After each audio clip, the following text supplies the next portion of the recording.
Can you guys hear me? Yes. All right, that's good. The question is, can you guys see me? That's a different question. So just, for those of you guys watching online, those of you guys in the audience, there's a whole series of lights that are out. And so I'm in like this dark spot, and so we have these spotlights inside that almost need like some individuals holding it to go like this, because I tend to move around a lot. So if you can't see me, just listen to the voice, and it's me back here. So it's a Christmas season.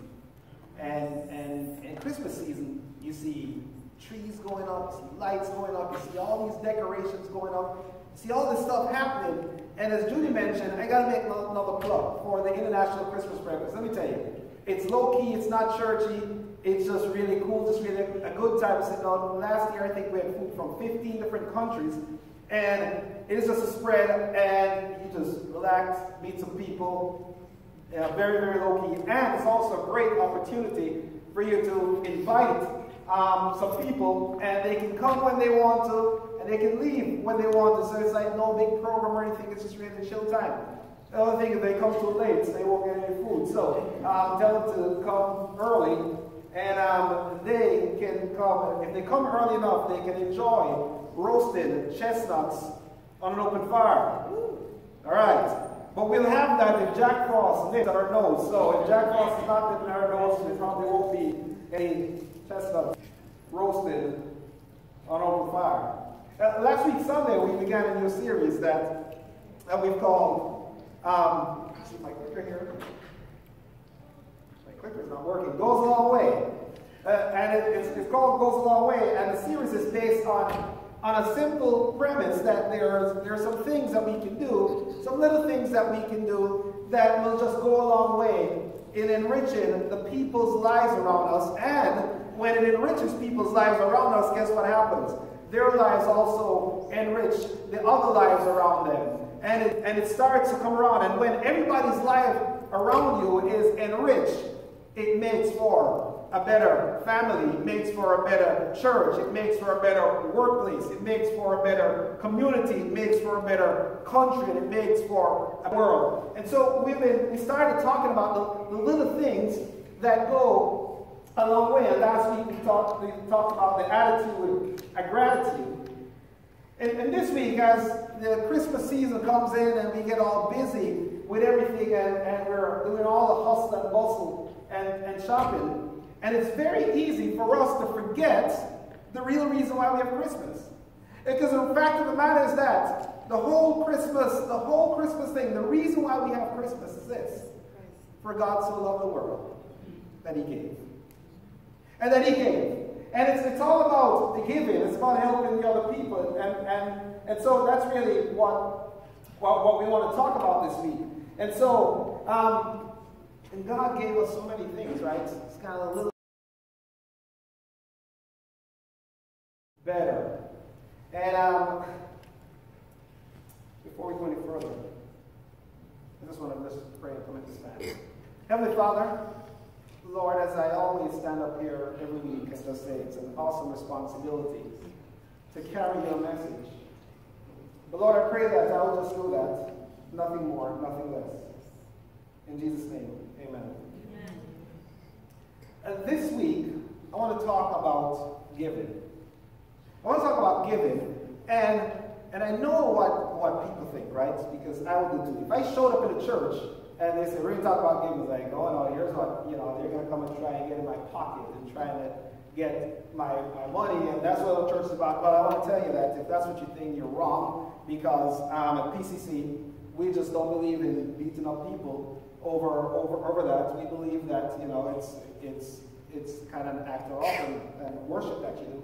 So we don't beat up people. We say, hey, each man should decide in advance, and then they do that. So we're not talking about that today. And if you're a regular PCC member, you kind of know that's not what we do. But it's about a fundamental principle that we all know. And we're going to talk about this today. The fundamental principle is this: is everybody knows that a little bit of generosity goes a long way. There is no secret behind that says a little bit of generosity goes a long way. And we kind of intrinsically know that as a fact. But sometimes we find it hard to do. Find it hard to do that little bit of generosity. Now, we find it easy if it's our kids. We have no problems giving stuff to our kids most of the time, when they're good, and not being a brat. But we find it easy to give, somebody close to us, but as the circle gets wider, and wider, we find it harder and harder and harder to go out of the way and to do those little things, to give those little things, because it's just kind of not in our mind. And you see,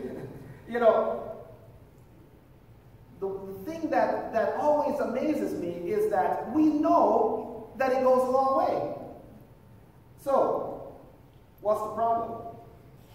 What's the problem? Well, many of us struggle with doing these things, and I'm going to call them, for lack of a better term today, random acts of kindness. And there are many reasons why we do that. One reason could be simply that it just doesn't come to mind. We don't think about it. We don't think about it at all. Things happen and we just go through. And sometimes that comes out of an entitlement mentality. Sometimes it's just like, hey, they're supposed to do this. The mailman is supposed to deliver the mail. That's what he's supposed to do. And so sometimes we don't think about it, and sometimes we sometimes you think, maybe if I just earn more money. If I just earn more money, then maybe I could give more. And the fact of the matter is, if you earn more money, you probably wouldn't give more. I was kind of doing, you know me, I love statistics. And so I was doing some searching this week to find out whether that indeed is a true case. And check this out. If you earn under $25,000 a year, your average giving to every cause is about 12.3%.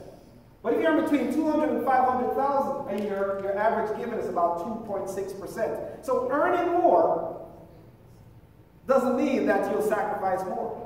It may mean that you give a higher dollar amount, but you give a smaller percentage. So I'll submit to you that earning more is not the problem. It's not an earnings problem.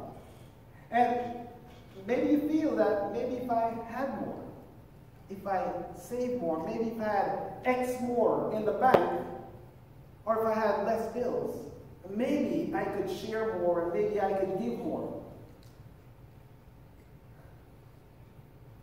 I want to tell you this morning that regardless of whatever the reason is, God wants to change your perspective on giving.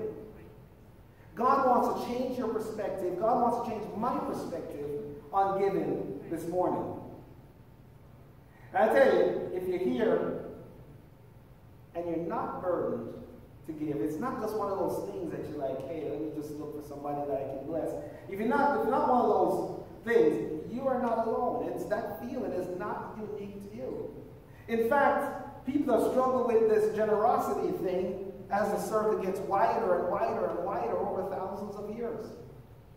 So much so that, and we know this because when Jesus left earth, he gave his disciples some instructions. He's like, go into the world, preach the gospel, called, baptizing, etc. And it's the Great Commission. But one of the things he instructed his followers to do is, hey, go and spread the word and plant churches.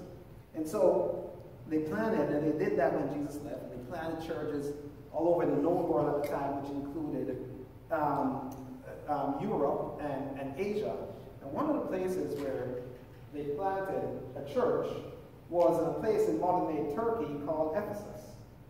And Ephesus was somewhat like how South Florida is today. It's a major international center. There was a lot of commerce going on in Ephesus. And Ephesus, by everybody's outside looking in, Ephesus was a rich city. But the people in the church of Ephesus didn't feel rich.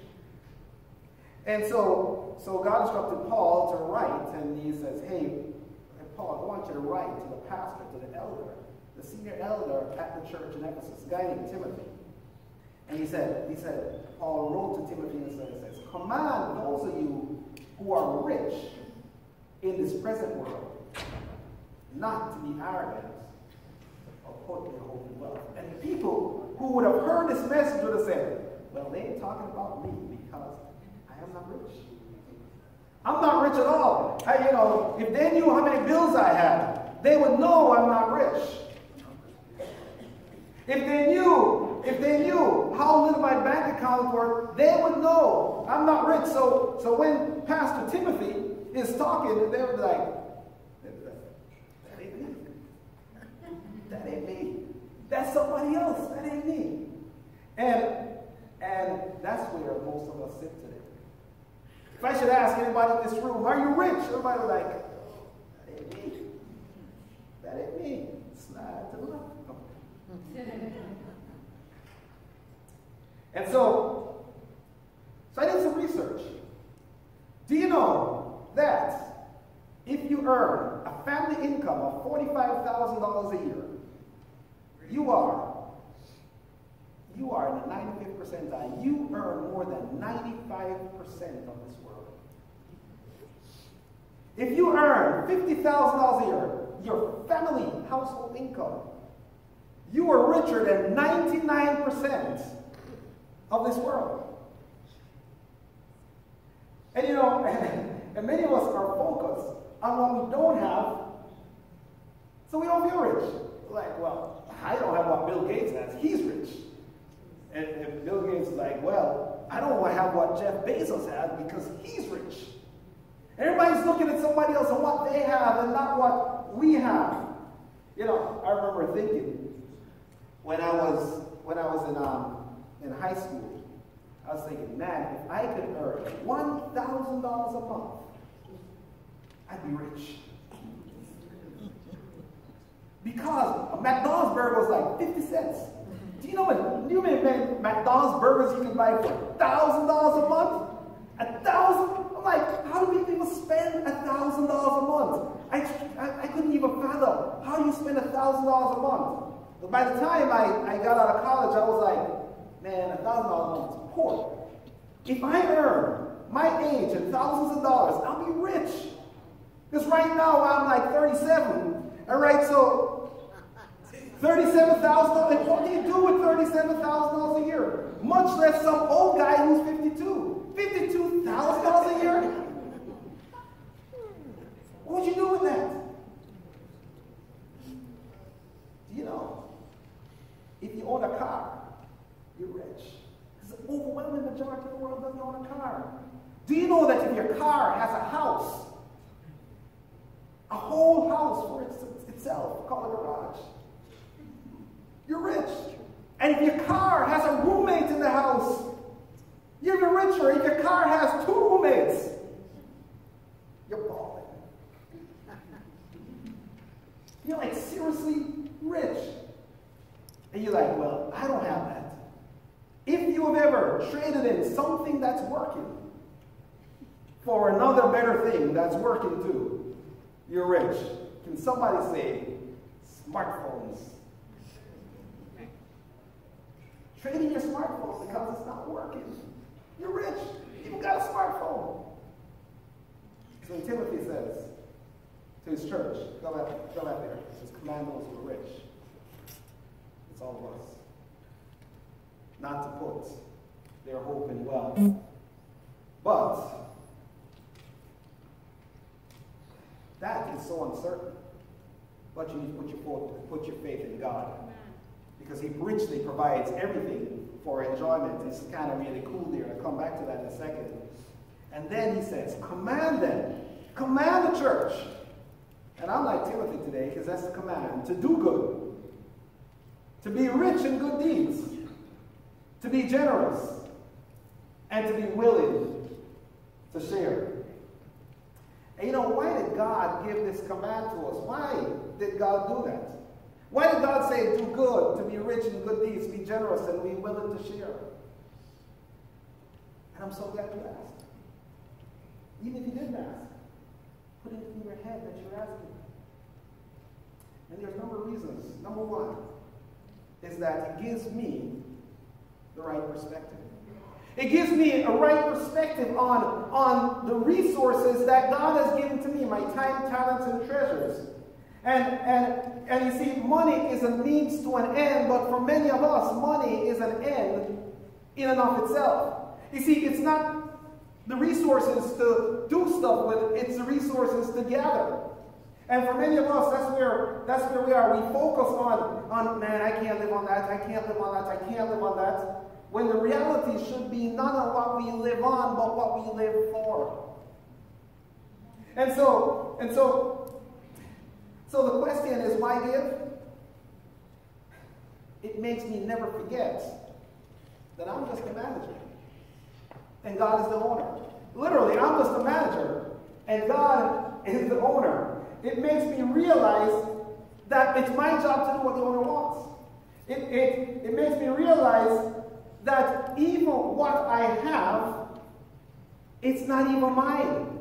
Even what I get to keep, it's not even mine. It's given to me, as the verse says, for our enjoyment. It's not to hoard, but it's given to us for our enjoyment. So, let me kind of break it down for you. We are here on God's expense account. Now, I travel a lot for work. I think you guys know that. I work for a Fortune 500 company and want to plane all the time. And one of the things that when I'm about my company's business, I live good. I stay in fancy hotels, and if I'm taking out some people, I eat some fancy meals, and I get to enjoy fancy airline points and fancy hotel points and fancy. I get all that stuff, but never for 1 second do I can forget that it ain't mine. It belongs to my company, and it's a perk for me being in my company that I get this. I can't think that this is my money. So I can't abuse my expense account. If I abuse my expense account, I get fired. But I get to enjoy it while I'm in it. And that's the way God wants us to view, that says, hey, you're on an expense account because it ain't your money. It's my money that I'm giving to you as a manager to go use it. And you need to go do the things that I ask you to do.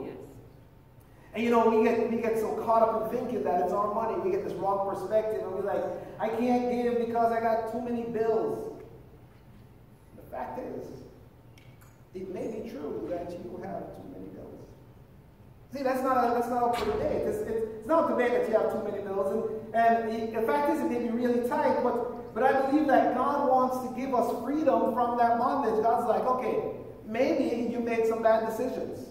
As a manager, I make some bad decisions. Sometimes I make a bad decision, I'm like, man, that was bad. Cost the company some money. They got to recover from it. Hopefully I don't make too many of those because I'll be fired. And if you are in that place, we have some people who want to help you to get out. Or Sister Patrice over here, she's a ministry that she says to primarily to women and stuff, that says, hey, She'll help you, work with you on a budget and a financial plan. And I do that with some of our guys also, or some of the other folks, and we have a couple of financial planners, certified financial planner in our midst that we send people to, because we want you to be out of bondage. But even then, sometimes it comes from unexpected circumstances, sickness or something. However, I want you to remember this, that you never have too little to share. I want to tell you a story about a person. The prophet Jeremiah, they believe, wrote the book of 1 Kings, and he's talking about the kings and what happened during that time. And there were these prophets who always spoke to the kings. Prophets were like advisors, unwanted advisors, because oftentimes the kings didn't want to hear from the prophets. Like, man, why are you coming and talking to me? But, that's what they did. And so Elijah, there was a drought in the land, and Prophet Elijah, God sent him to this place and says, hey, if you see a woman there, go talk to her about some food. So Elijah went up to her and he's like, hey, can I have some food? And this is what she said in 1 Kings 17:12, I believe it is. Yes, she says, as surely as the Lord your God lives, she replied, I don't have any food. I don't have any bread. I don't got nothing. Elijah probably looked at her. She goes, well, I only got a handful of flour in a jar. little olive oil in a jug, and then I'm going to gather a few steaks. I'm going to take it home. I'm going to make a meal for myself and my son that may eat it, and then just die. That's depressing. You're so poor that I got one meal left. And you want a piece of it? This is what Elijah said. Don't be afraid. Go home and do as you've said. Go make that bread. But go make me a small loaf of bread for me from what you have and bring it to me.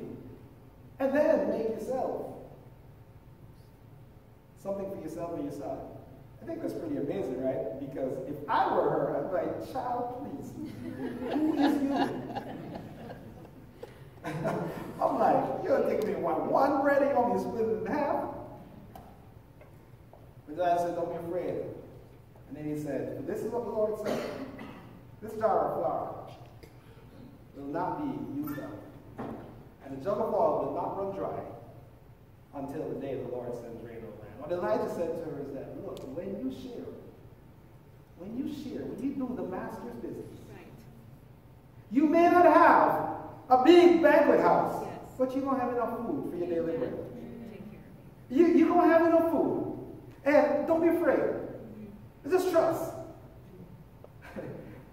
And believe me, you'll have enough. And she went away. And she did what Elijah told her. There was food every day for Elijah and for the woman and for her family. Now, this before she only had a son. Now she had a whole family. I think that people came over like, hey, you got food? You never have to be little to share. And I bet most of us in here are not struggling to put food on the table. I bet most of us in here don't even really have an earning issue. Some do. Rather, we have a spending issue that we blame on an earning issue. Because, you know, you can spend. I'm 52, I think. Yes, I'm 52. When you get to be my age, you know, you start forgetting birthdays and not seeing us. Anyway, $52,000, you'd say that's not rich. Most of us don't have an earnings issue, we have a spending issue. And we blame our spending issue on our earnings issue. And by the world standard, we're rich. And then there are other people here who don't really have an earnings issue. They don't have a spending issue. They have a savings issue. The issue is sometimes you don't save enough. So when the drought comes, when the rainy day comes, you don't have anything. That's a problem. But I think another problem that many of us have is a saving issue the other way. It's a hoarding issue. We think that, man, if I only had this much more. If I only had this much more. I think it was Henry Ford, they asked, how much is enough? He said, just a little bit more. It's never enough until you say it's enough. And some of us in here have a hoarding issue, and rather than save too little, we save too much. And I'm a saver, so as I'm saying this, you guys need to understand that. My tendency is to want to save, right? And so what I have to balance in my mind is, am I being a good steward? Am I spending? Am I doing the master's will? Am I doing the master's task? And am I saving the right amount to put away for that rainy day? Because there will be a rainy day. Or there will be a drought, depending on your perspective. And we fear giving away stuff because we have an unnatural fear that we won't have enough. And we're like, I can't do that because I won't have enough. And so we save and we save and save and save and save until the point where we become this. A miser. We become a miser. And people's like, well, I'm not a miser. I'm like, really? How much do you save? And how much do you give away? See, so easy to slide to the right when the message comes at you. And brother speaks to himself. And so we save and we save and we save and we think that, man, if I can only have a little bit much more, any rainy day comes, and here's what King Solomon said. He says, you know what? The rich, which we have all established, is all of us here, maybe a couple people, but the rich think of their wealth as a strong defense. They imagine it as more wealth, the higher the wall of safety. And they put this big wealth and this higher wall of safety, and we think that, man, this is going to protect us from everything if I only have. And we start to put our faith in something that's perishable, because we all know that all it takes is for a stock market crash. And we all know all it takes is for a big illness in our family. We spend any money to take care of that. We all know that we can lose our job for an expense. We all know all these things. So it is perishable. So that's why Jesus himself said this. He's like, hey, don't hoard treasures down here where it gets eaten by moths, corroded by rust, or worse, stolen by burglars. But instead, here's what you need to do. Stockpile treasures in heaven, where it's safe from moth and rust and burglars. And then this is the Message translation. I like it. It's obvious, isn't it? See, we all know this. I stand up here every week, and sometimes I prepare, and I'm like, what innovative, unique things can I tell people? I'm like, they already know all this. We all know this. It's obvious that when we are here, everything is perishable. Really, the key is to give it forward. The key is to give it forward. And you know what happens? I just love the Bible. You're going to see how all this comes together. You know what happens when you hoard things up? I tell you before, you become a miser. But you know what happens when you become a miser? You become miserable. You become miserable. I found it out as I was typing the words. I'm like, miser, Edley, is miserable. If you are an able-bodied miser, you are miserable. And some of the most unhappy people that I've ever met in this world are the people that have a lot of money. They're just miserable. You know, a couple years ago, I had to go to Indonesia on business, and part of that, I went and I worked in the poorest community in all of Indonesia, and we did some work with an NGO, a non-government organization, it's kind of charity. And 20 years ago, they had never even heard of a radio in this community. Right? And so, went to work in it. And we got to spend some time in people's homes. Let me tell you, these people have a house that's not even half of the stage. I'd be like 5 people in there. He asked, so what do you guys need? They're like, nothing. I'm like, you need nothing? They're like, no, we have a little, piece of land outside. We grow food and we need nothing. We were there as an insurance company trying to see what healthcare opportunities exist. And people are like, when it's time to go, it's time to go. Literally, that's what they said. Like, they were like really happy with their surroundings, and we're thinking that they're unhappy. And what they did was, they had a sense of community. Is when their kids got married, they either came to live in the same house, or they built them a little house just the same size as their house, right all around the same property. And everybody along the property, they share the goodness that comes off of the land. And you get another family and you join up with them, and then you share the goodness coming off the land. It was the most amazing thing. We walked away. I remember all of us Americans. Yes, my passport says United States. All of us Americans walked away saying, well, I didn't, because, I come from Jamaica, but they're scratching their heads. They're like, I don't get this. I don't get it. I'll tell a quick story. This one is free. When Nana and I got married, we went down to Jamaica because, my father would always take me around, so I know Jamaica pretty well. And my wife didn't, so I'm like, I'm going to take her and show around the island. But we stayed in this really nice, all-inclusive resort. And, and so we're there on the last day. We're getting ready to leave. And I went down to see I was dressed, headed to the airport, and saw the guy at water sports. His name was Raymond. I don't know if Donna remembers it. And I was like, man, this is beautiful. I said, geez, one day, I'd love to be able to get a house down here and come down here. He started laughing at me. He's like, see you come down here for 1 week a year to enjoy paradise. I live in paradise. I don't have this. got a little house up on the hill, I grow my own food, I do this to buy like toothpaste and stuff. I am stress-free. Puts perspective, doesn't it?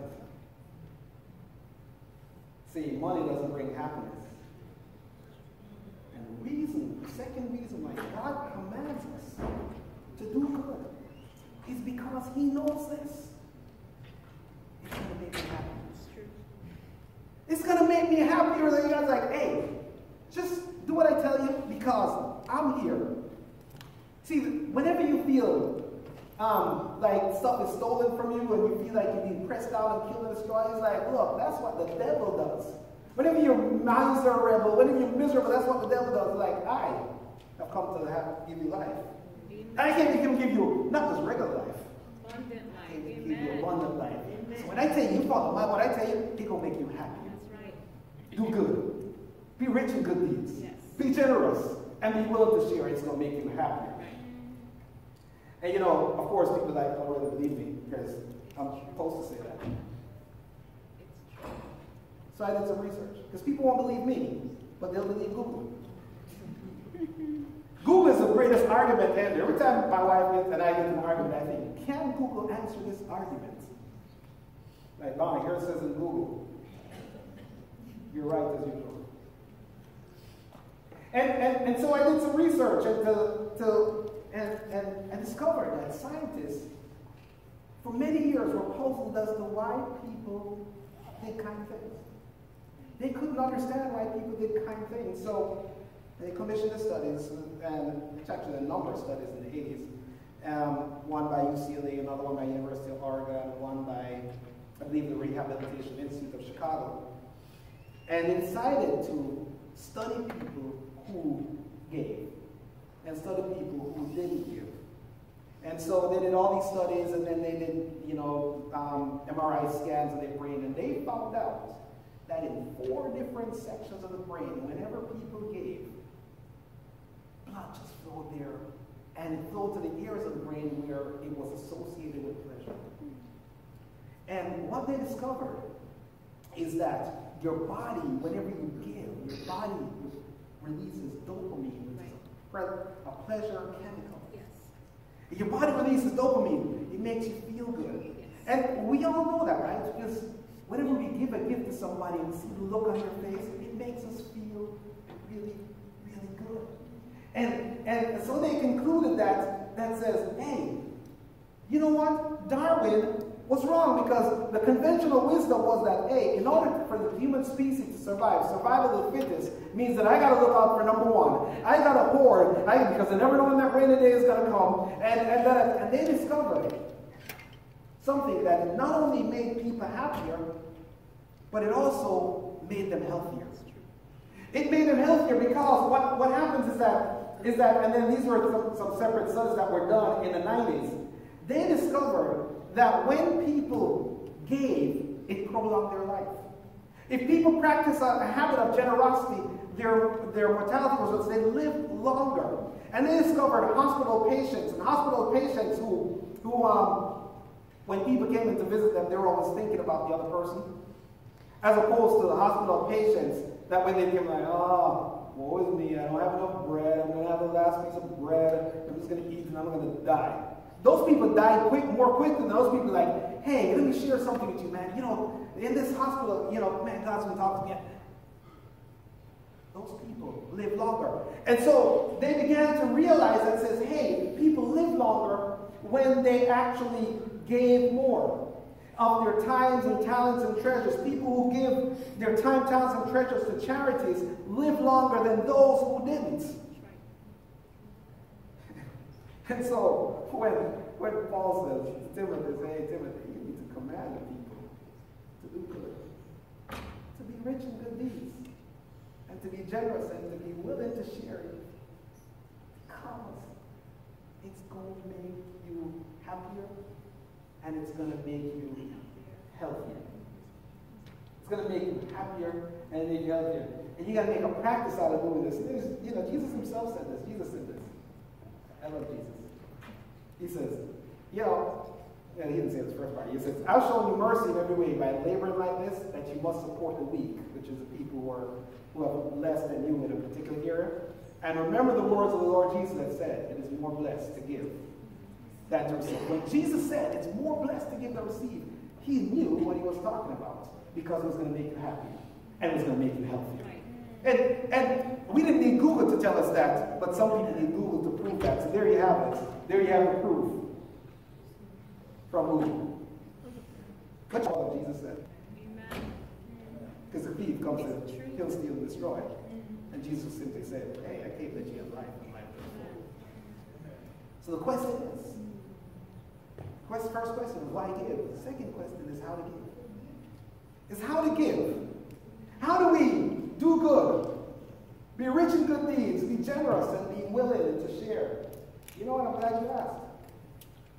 Because the way people think about this, question, whenever it's raised in church, your mind immediately goes back and say, oh man, here comes a time when they make a pitch to get more money. So I'll tell you this. Giving money to the church that you're a part of is a table stake. We talked about a table stake last week. It's something that you put on the table that you said, I'm not going to take off. That's just, we're family, and we get together to do good. But it's a good investment. Many churches, this one included, we only spend 25% of our income on what we call load, lights on, doors open, right? Which is the things that we need to do to function. The rest of the money, there are a lot of churches that are 75, 80%, some of them, all their things going to salaries and overhead, and 25%. When we started this church, we committed to giving 10% of our general fund, our general giving, to missions off the top. Every year, we've given, I think we gave some years in the teens. But this year, I just went online, and I checked our expenses, and I think we're at 21%. 21% of what you give. And we're not a large church. But we believe that, hey, it ain't ours. We got to spread it out for people who are doing the work of the masses. So I tell you that giving to this church is a table stake if you say that this church is your home, because the church is not a building, it's all of us, right? So I'm not talking about that today. What I want to encourage you to do between now and Christmas is I want you to make a concerted effort to make someone's Christmas season better. And I'm hoping that you'll get so much pleasure out of it that you just keep it up all year long. But right now, my request is that you make this Christmas season better for somebody. And I'm not talking about somebody, like, I'm going to make my kids' Christmas better. I'm going to buy them 2 Xboxes. That's a table stake. You're already going to do that. Not 2 Xboxes, but you're going to make their time better. I'm talking about someone who's outside of the inner circle. Somebody who's a little bit wider outside that you don't really have to do, and if you didn't, nobody would even know that you didn't. And I want you to do some random act of kindness. Some random act of kindness to these folks. Some random acts of kindness. But not only do I want you to do this, I want you to be intentional about how you do this. I want people to know where the gift is coming from. Because it's not coming from you, because it ain't yours. It's coming from the giver of all gifts. And so, I want you to, when you give it, to put a note in it. And it should say, well, I'll tell you what it should say in a second. But a little note in it that would let them know where it came from. I also want to let people know about where they can find out more about the giver of all gifts. So we don't have it this week, but within the next week or so, we'll have some cards that look something like this. So I have a little business card. It It just says something extra to show you God loves you. And then take that card, and I want you to do some random acts of kindness. You know, you think, what kind of random acts of kindness? But not only do I want you to do that, on the back of the card, it probably will have our website or something. I want you to write a little note, if you can, right? Or not. And I want you to, as you put that card in with whatever you're giving to somebody, so that they can know that God loves them. And here's a place where maybe they can find out something a little bit more if they so choose. And so here's some thoughts. And this is not an original idea. I actually found a church that's been doing this now for about 10 years. And the stories are just incredible about what happened, about how it comes back around. And so here's some things that you can do, right? So, if you're struggling with thinking about it, number one, some ways we can do to be rich in good deeds and to be generous. Leave an extra big tip and a little card for your server at a restaurant. See, people know, servers know if they, and it's a really bad testimony for Christians, if they pray, they don't pay. Christians, servers hate Christians coming in on service. They find all these reasons to complain about the service. But we're not going to be that. Never. But I want you to do something extra. I want you to blow them out of the water with a tip. And then put that little card along with it and say something extra so that you know that God loves you. Maybe that's not your thing. Maybe you put an envelope with some money in it on a car that's beat up in the parking lot. She's like, car looks pretty bad, man. The person who's driving it probably has tough times. A little money, an envelope, something extra so that you know that God loves you. Maybe you attach a candy bar or a public gift card. Stick it on a co-worker's desk. Anonymously, because they won't really know what it is. Something extra. Or maybe pay for the order of the person behind you in the drive-thru. The church that I saw did this. The pastor pulled up to a drive-thru window one Sunday. Actually, it wasn't Sunday, one weekday. And he said that somebody, the person in the drive-thru said, hey, the car in front of you paid for you. She said, it's amazing. She goes, you're the seventh car. Every car that's come up, the person has paid for the car behind them and said something extra to let you know that God loves you. He said, so he did the same thing. He doesn't know where it stopped. I tell you, when you do this, it starts to change the world. Yes. It starts to change your community. It starts to spread joy all the way around. Maybe you do an act of service with someone. Maybe you mow the grass for them. Leave a card. So you're gone out of town, you come by, you cut their grass. Maybe you leave some flowers. Put some flowers on somebody's desk. Don't say from a secret admirer, because that's a whole other meaning. Because you're hoping to get something out of it. Unless you really admire them. But don't say something extra. Someone loves you. Just say someone loves you. Cross out the God. Or say God and me, or something like that, Pay for someone's dinner or dessert at a restaurant. Without them knowing. You just said to the server. How the story I heard was same church, because they post all these stories. There was a person in a line in the supermarket behind the persons in front of them, and they couldn't pay for everything that they needed for their meal. And the person called somebody on the phone, one who couldn't pay, and said, hey, I got to put back. What do you want me to put back? So they heard this conversation. They asked her to stay to the side. The other person paid for it and went on. And they saw the reaction when they read something extra to let you know that God loves you. I saw this. And you probably can't read that note, but here's what it says. It says, I noticed that your front right tire has a bulge in it. I want you to know, or something like that. I hope this is enough to cover the tire. And they put $100 in there Put a note on the card. Something extra. So that you know that God loves you. We don't have those cards, but we do have these. It says, come check us out. It's on the back. But on the back of the card, it's blank. I'd love for you, until we get those cards, to write something extra so that you know that God loves you. Stick it on, give an extra big tip. You know, this week I was traveling and thinking about the sermon. And let's just say that the hotel, whoever cleaned the room, would be very happy.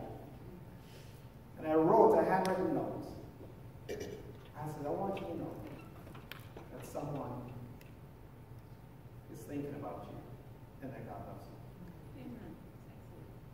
That's what I want us to do this whole season. You see, our goal is not to get them to come to church. That's not our goal. Our goal is to let them know that there's someone who loves them. And if they want to know more, here's a place where they can learn more. So if you feel challenged or you feel God burden you to just write a note and then put the card in, do that.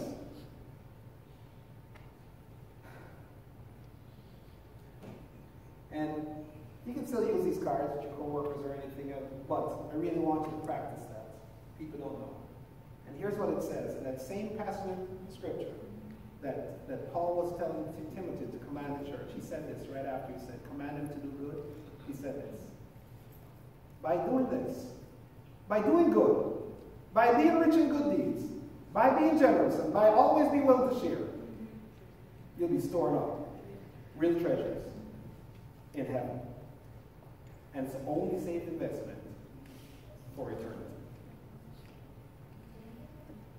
And they will be living a fruitful Christian life down here as well. And basically, all he said is that, hey, when people start doing this, you're giving it forward. They're giving it forward. They're giving it forward. As I invite the praise team to come up. They're giving it forward. And in giving it forward, it's making them happier, healthier, and living a more abundant life here on this earth. So I ask you, I encourage you to join me, to join us in giving random acts of kindness and letting people know. And here's a little something extra so that you know that God loves you.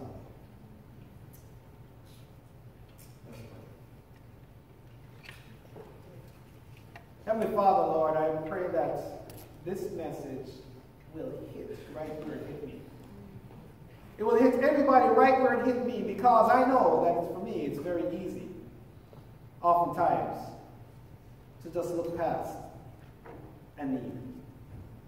To sometimes quiet that voice that says, you know what, maybe you should give a little something extra to let them know that God loves them. Lord, I pray that you just break our heart for what breaks yours, Lord. Lord, for everything that we have, this is for your kingdom's cause. As we walk through this life into eternity. Lord, I pray that this morning, if there's anyone here who doesn't know what to experience that abundant life, that rich life that makes you happier and healthier, and as Terrence would say, higher life. Lord, that today that they'll come and they'll speak with me or Patrice or Ingrid, somebody else up front, and say, I want to know what it's like to be in a place where I can be happier, healthier, and higher life. I want to be in a place where I just want to be able to give because it ain't mine. I can't take it with me, but I'll send it on ahead. In Jesus' name. Amen. I'm going to ask you to just rise with us as we sing the song, Hosanna. And we're free to go. Our services are over, but Patrice will be up front here. Ingrid will be up front. I'll be up front. If you want to talk about anything, we are here to just chat with you. God bless you. Have a wonderful, wonderful